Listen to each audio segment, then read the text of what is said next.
Hello everyone, I am Ashwini Inamdar, partner, Mehta & Mehta Company Secretaries. Today I am here to talk to you about work etiquette. Work etiquette means what is expected from you in terms of behavior at workplace. It includes your body language, how you present yourself in office, and how you behave in office, and how appropriately you use technology in office. So basically body language means what? So it includes a handshake. So whenever you're shaking hands with other person in a corporate environment, you have to grip the person's hand firmly, shake it 2 times and then let go. What does it show? It shows that you have a lot of confidence, you have faith in the other person, and it shows that you are giving respect to the other person. If you give respect to the other person will also give you respect. It is a form of commanding respect from the other person. This is one thing. The second thing is eye contact.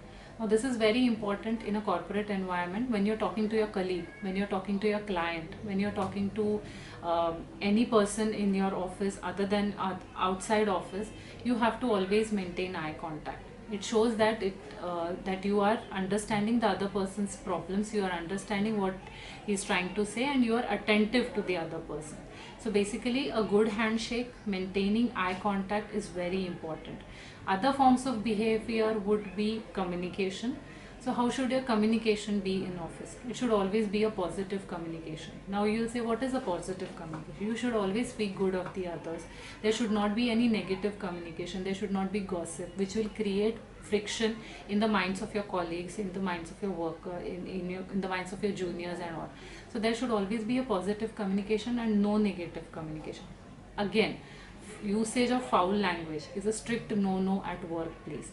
So all these important factors will help you in achieving a good behavior at your workplace.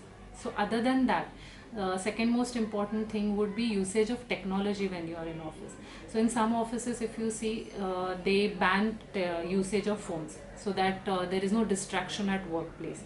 Though if in your office, if it is allowed, it is good, but usage should be to the minimum. So when you are in office, maximum productivity is expected from you.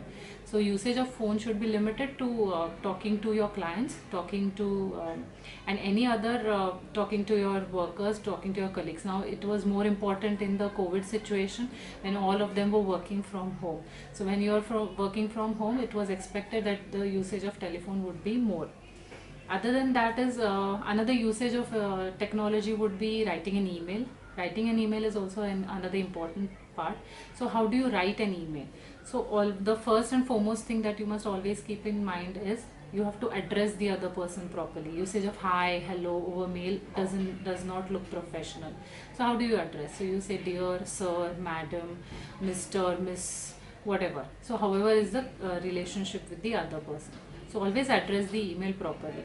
The email should be properly drafted in such a way that your what you're trying to communicate should always come out of that email, and there should not be any chance of any friction or any rude thing that you are trying to portray out of your email. Another important thing you should always keep in mind is that it should be in small font, and the email should never be in italics or you can say bold or in caps lock, because it looks very bad. If the other person is trying to read, it says that you are trying to make a very big statement out of it, and it may come out as very negative.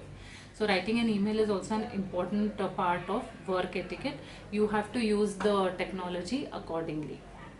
Then other than that is you have to be very civil when you are in office. So what does that mean? That you have to maintain soft spoken, you have to be a soft spoken person, you have to properly communicate, etc.